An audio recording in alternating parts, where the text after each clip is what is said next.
Welcome to Poker Workout Wednesday. And this is what this is. A lot of the time when players really work on their game, they don't train an active thought process. So they don't really think. They watch videos, they maybe passively read a book, but they're not actually working on solidifying how to think about certain variables at the table. So at School of Cards, we're releasing a new weekly series called Poker Workout Wednesday, and it's quite simple.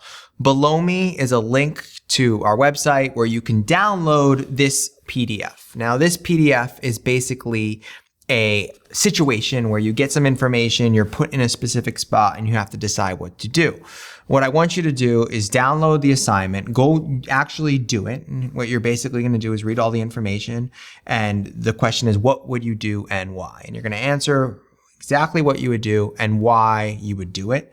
And then you're going to watch my video breakdown of it to see, where you were at, were you close, were you not close? And then we can comment below and have a discussion about the various aspects of these assignments.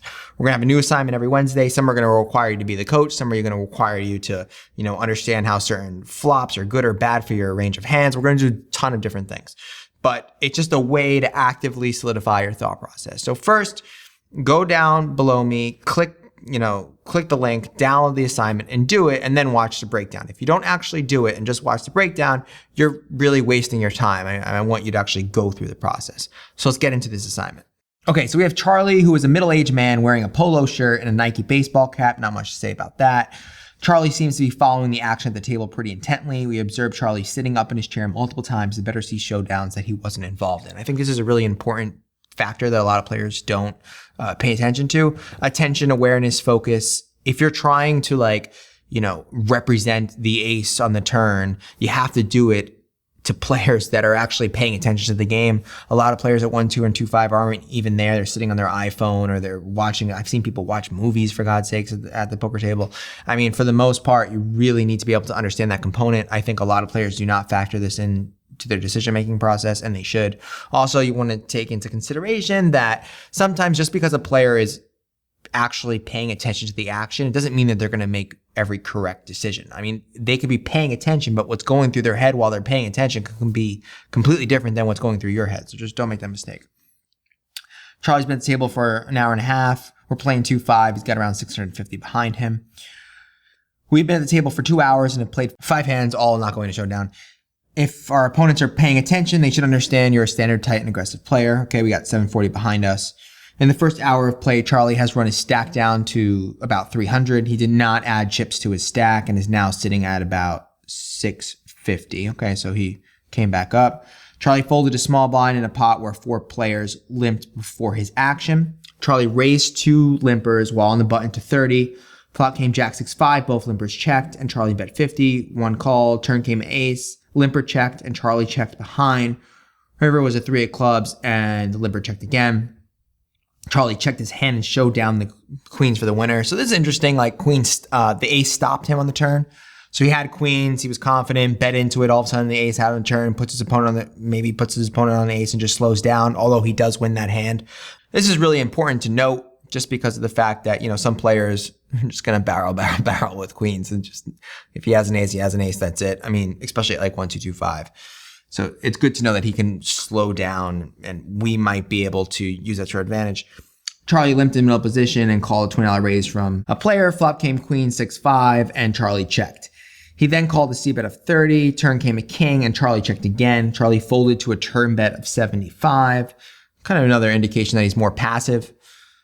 Charlie limped under the gun. There were 3 other limpers and the big blind raised to 35. Charlie folded. So I think we have a more passive type passive kind of player. It's probably going to get easy to fold a lot of hands.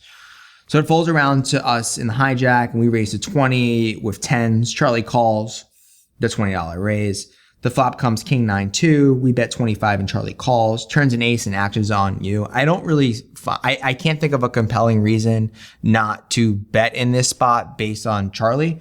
And the reason why is I feel that a lot of the hands that Charlie calls with, we're going to get him to fold with a bet on the turn. I mean, this is like the perfect kind of player to bet against when an ace comes in the turn. Also, I think this is the kind of player that the ace X hands that they call with, I still feel with a lot of aggression and a lot of, a big size river bet that they're likely to fold.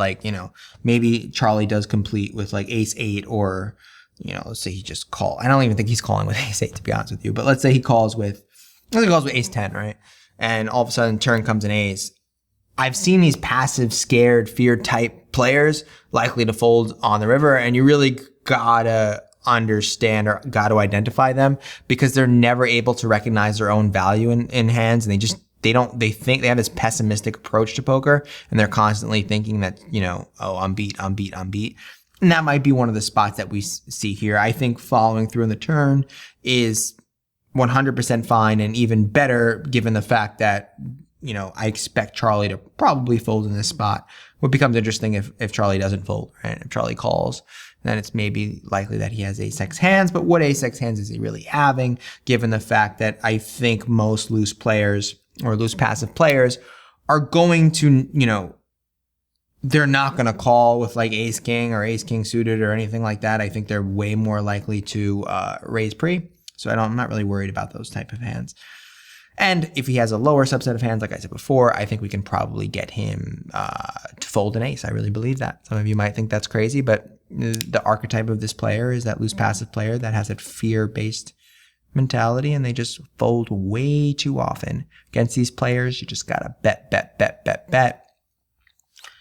And I mean, even once in a while when they have it, but most of the time they're just giving up money. So let me know what you would have done and why. If there's any other disputes, we can have an argument. I'd love to. Post below your argument, and look forward to the next Poker Workout Wednesday. If you enjoyed the video, make sure you subscribe. We are releasing between 2 to 3 videos every single week. Also, make sure you head over to schoolofcards.com/value. The link's below in the description. It's basically our value email list where I do random webinars for free once or twice a month. I also answer questions, submit hands, and we release videos that we don't always release on YouTube. So make sure you check out schoolofcards.com/value, enter your name and email, and I'll keep you up to date.